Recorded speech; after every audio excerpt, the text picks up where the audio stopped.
What's the significance of the FBI's intervention in this last week of the US election campaign in the case against Hillary Clinton?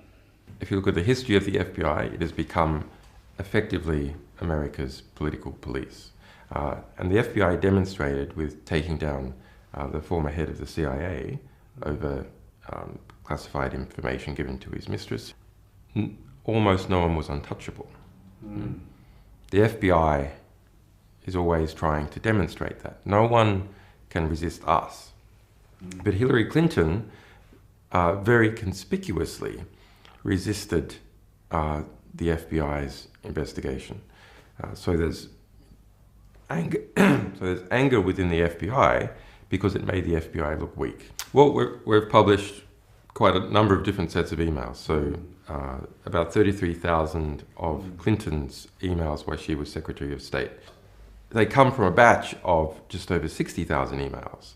In that 60,000 emails, Clinton has kept about half, 30,000, to herself, and we've published about half. And then there's the Podesta emails we've been publishing. Podesta is Hillary Clinton's primary campaign manager. So there's a thread that runs through all these emails. There is quite a lot of pay for play, as they call it, giving access in exchange for money for many different states, individuals and corporations, combined with the cover-up of the Hillary Clinton emails while she was Secretary of State, has led to an environment where the pressure on the FBI increases. I mean, the Clinton campaign has said that Russia is behind all of this. It says that Russia has manipulated the campaign and is the source for WikiLeaks and its emails.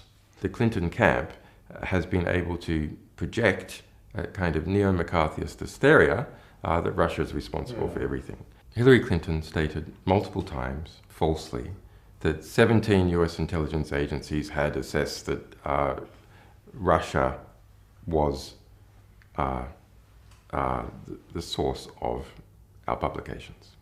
Okay. That's false. We can say that the Russian government is not the source, yes. WikiLeaks has been publishing for 10 years. In that 10 years, we've published 10 million documents, several thousand individual publications, several thousand different sources. And we have never got it wrong.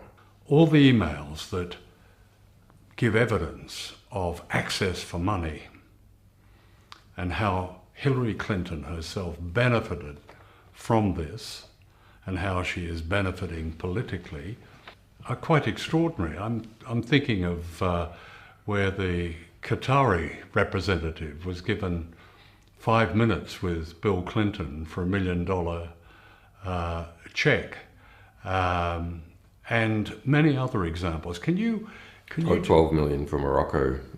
12 million for Morocco. For Hillary Clinton to attend. In terms of the foreign policy of the United States, that's where, for me anyway, where the emails are most revealing, where they show the direct connection between Hillary Clinton and the foundation of jihadism, of ISIL in the Middle East. Can you talk something about that? How the emails demonstrate this connection between those who are meant to be fighting the jihadists, ISIL, are actually those who have helped create it. There's an early 2014 email from Hillary Clinton, so not so long after she left Secretary of State, to her campaign manager, John Podesta. That email, it states that ISIS, is funded by Saudi Arabia and Qatar, the governments of Saudi Arabia and Qatar. Now, this is I think this is the most significant email in the whole collection. And perhaps because Saudi and Qatari money is spread all over the place, including into many media institutions. All serious analysts know, even the US government has mentioned or agreed with that some Saudi figures have been supporting ISIS, funding ISIS. But the dodge has always been it's just some rogue princes using their cut of the oil money to do whatever they like, but actually the government disapproves. But that email says that no, it is the governments of Saudi and the government and Qatar that have been funding ISIS. The Saudis, the Qataris, the Moroccans, the Bahrainis, particularly the Saudis and the Qataris, are giving all this money to the Clinton Foundation, while Hillary Clinton is Secretary of State, and the State Department is approving massive arms sales, particularly to Saudi Arabia. Under Hillary Clinton, and our Clinton emails reveal significant discussion about it, the largest ever arms deal in the world was made with Saudi Arabia, more than $80 billion. In fact, during her tenure as Secretary of State, total arms exports from the United States in terms of their dollar value doubled. And of course, the consequence of that is that this notorious terrorist jihadist group called ISIL or ISIS is created largely with money from the very people who are giving money to the Clinton Foundation. Yes. That's extraordinary. Look, Hillary Clinton's just a person. I actually feel quite sorry for Hillary Clinton as a person because I see someone who is eaten alive by their ambitions, tormented, literally to the point where they become sick. You know, they faint as a result of going on with their ambitions. But she represents a whole network of people and a network of relationships also with particular states. The question is, how does Hillary Clinton fit in this broader network? Well, she's a centralizing cog, so that you've got a lot of different gears in operation from the big banks like Goldman Sachs and major elements of Wall Street and intelligence and people in the State Department and the Saudis and so on. She's the, if you like, the centralizer that interconnects all these different cogs. She's a smooth central representation of all that. And all that is more or less what is in power now in the United States. It's what we call the establishment or the DC consensus and its influences. In fact, one of the more significant Podesta emails that we released was about how the Obama cabinet was formed. And half of the Obama cabinet was basically nominated by a representative from Citibank. Well, it's quite amazing. Didn't Citibank supply a list which turned out to be most of the Obama cabinet? Yes. So Wall Street decides the cabinet of the President of the United States. But if you were following the Obama campaign back then closely, you could see it had become very close to banking interests. It wasn't so close to oil interests, but it was very close to banking interests. Yeah. So I think you can't properly understand Hillary Clinton's foreign policy without understanding Saudi Arabia. The connections with Saudi Arabia are so intimate. Why was she so demonstrably enthusiastic about the destruction of Libya?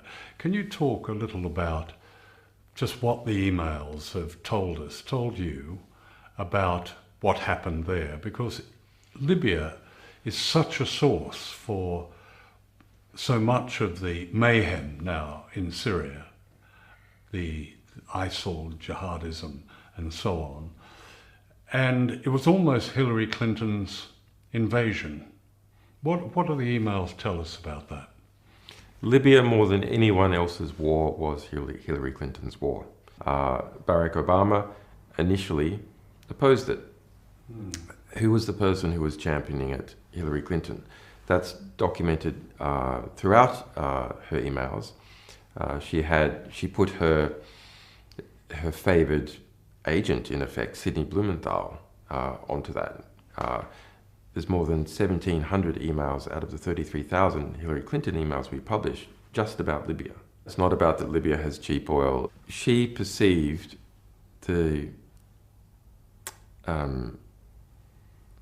removal of Gaddafi and the overthrow of the Libyan state, something that she would use to run in the general election for president. So late 2011, there's an internal document called the Libya TikTok that is produced for Hillary Clinton, and it's a chronological description of how Hillary Clinton was the central figure in the destruction of the Libyan state. As a result, there was around 40,000 deaths within Libya. Jihadists moved in, ISIS moved in. That led to the European refugee and migrant crisis, because not only did you have people fleeing Libya, people then fleeing Syria, destabilization of other African countries as a result of arms flows. The Libyan state itself was no longer able to control movement of people through it. So Libya faces onto the Mediterranean. And so it had been effectively the cork in the bottle of Africa. So all problems, economic problems, civil war in Africa, previously people fleeing those problems didn't end up in Europe because Libya policed the Mediterranean. And that was said explicitly at the time, back in early 2011 by Gaddafi. What do these Europeans think that they're doing, trying to bomb and destroy the Libyan state? There's going to be floods of migrants out of Africa and jihadists into Europe, and that is exactly what happened. You get a lot of complaints from people saying, what is WikiLeaks doing? Are they trying to put Trump in the White House? My analysis is that Trump would not be permitted to win. Why do I say that? Because he's had every establishment offside. Trump doesn't have one establishment, maybe with the exception of the evangelicals, if you can call them an establishment. But banks, intelligence, arms companies, well, they all want him beat, foreign money, etc., is all united behind Hillary Clinton, and the media as well. So media owners and even journalists themselves. The accusations that WikiLeaks is in league with the Russians, and you hear people saying, well, why doesn't WikiLeaks investigate and publish emails on Russia? We have published over 800,000 documents of various kinds that relate to Russia. Most of those are critical. And a great many books have come out of our publications about Russia, most of which are critical. And our documents have gone on to be used in quite a number of court cases, refugee cases of people fleeing some kinds of claimed political persecution in Russia, which they use our documents to back up. Do you take yourself a view of the US election? Do you have a preference for Clinton or Trump? Donald Trump, what does he represent in the American mind and in the European mind? He represents American white trash. Deplorable and irredeemable. Basically the same thing. It means from a establishment or educated, cosmopolitan, urbane perspective, these people are, they're like the rednecks, and you can't, like, they're just, can never deal with them. And because he so clearly, through his words and actions and the type of people who turns up his rallies, represents people who are not the upper middle class educated, there's a fear of seeming to be associated in any way with that, a social fear that lowers the class status of anyone who can be accused of somehow assisting in any way Trump, including by criticizing Clinton. Yeah. And if you look at how the middle class gains its economic and social power, it makes absolute sense. I'd like to talk about Ecuador, the small country that has given you refuge and given you asylum in this embassy in London.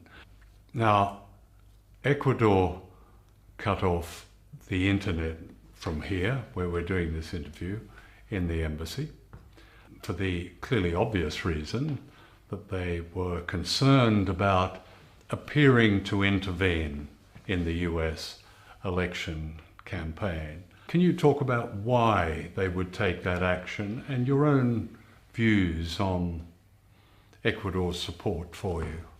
Let's go back 4 years ago. Right. Ecuador, I made an asylum application to Ecuador in this embassy because of the US extradition case. Yeah. And the result was, after a month, I was successful in asylum application, and then the embassy has been surrounded by police. Quite an expensive police operation, which the British government admits to spending more than £12.6 million. They admitted that over a year ago. And now there's undercover police and there's robot surveillance cameras of various kinds. So that there has been a quite serious conflict right here in the heart of London between Ecuador, a country of 16 million people, and the United Kingdom and the Americans who have been helping on the side. So that was a brave and principled thing for Ecuador to do. Now we have the US election on foot. The Ecuadorian election is in February next year. You have the White House feeling the political heat as a result of the true information that we have been publishing. WikiLeaks does not publish from the jurisdiction of Ecuador, from this embassy, or in the territory of Ecuador. We publish from France, we publish from Germany, we publish from the Netherlands, and a number of other countries, so that the attempted squeeze on WikiLeaks is through my refugee status. And this is really intolerable. If you try and get at a publishing organization to try and prevent it publishing true information that is of intense interest to the American people and others about an election. Tell us what would happen if you walked out of this embassy.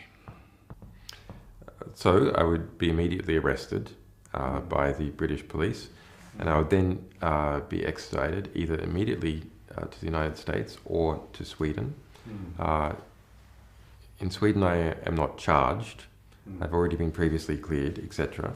Yeah. So we're not certain exactly what would happen there, but then we know that the Swedish government has refused to say that they will not extradite me to the United States, and they have extradited 100% of people that the US has requested since at least 2000. So over the last 15 years, every single person the US has tried to extradite from Sweden has been extradited, and they refuse to provide a guarantee. So it's, yeah. I mean, people often ask how you cope with the isolation here. Look, one of the best attributes of human beings is that they are adaptable. One of the worst attributes of human beings is they are adaptable. They adapt and start to tolerate abuses. They adapt to being involved themselves in abuses. They adapt to adversity and continue on. So in my situation, frankly, I'm a bit institutionalized. This is this is the world. Yeah. Visually, this is the world. It's the world without sunlight, for one thing, isn't it? It's a world without sunlight, but I haven't seen sunlight in so long. Like, I don't remember it. So, yeah, you adapt.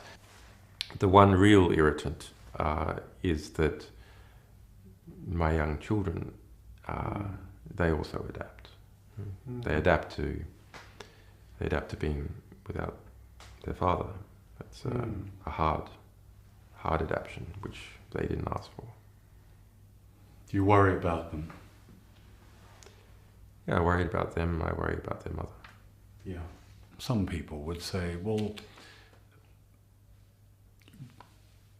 why don't you end it and simply walk out the door and allow yourself to be extradited to Sweden? The UN has looked into this whole situation. They spent 18 months in formal adversarial litigation, me at the UN versus Sweden and the UK. Who's right? The UN made a conclusion.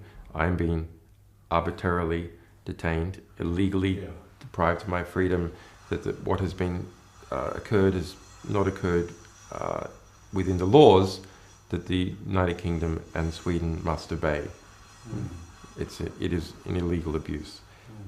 The United Nations formally asking, what's going on here? What's your legal explanation for this?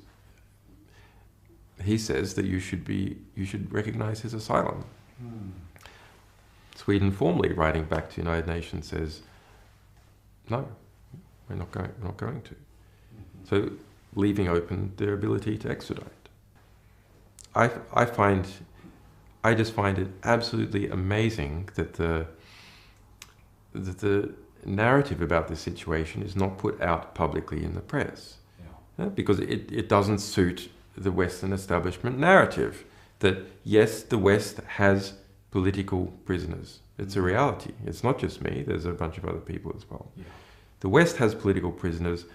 No state accepts to call the people it is imprisoning or detaining for political reasons political prisoners. They don't call them political prisoners in China. They don't call them political prisoners in Azerbaijan. And they don't call them political prisoners in the United States, UK, or Sweden. It's absolutely intolerable to have that kind of self-perception. But here we have a case, talking about the Swedish case, where I have never been charged with a crime, where I have already been cleared and found to be innocent, where the woman herself said that the police made it up, where the United Nations formally said the whole thing is illegal, where the state of Ecuador also investigated and found that I should be given asylum. Those are the facts. But what is the rhetoric? Different. The rhetoric is constantly pretending that I have been charged with a crime, never mentioning that I have been already previously cleared, never mentioning that the woman herself says that the police made it up, trying to avoid that the UN formally found that the whole thing is illegal, never even mentioning that Ecuador made a formal assessment through its formal processes and found that, yes, I am subject to persecution by the United States.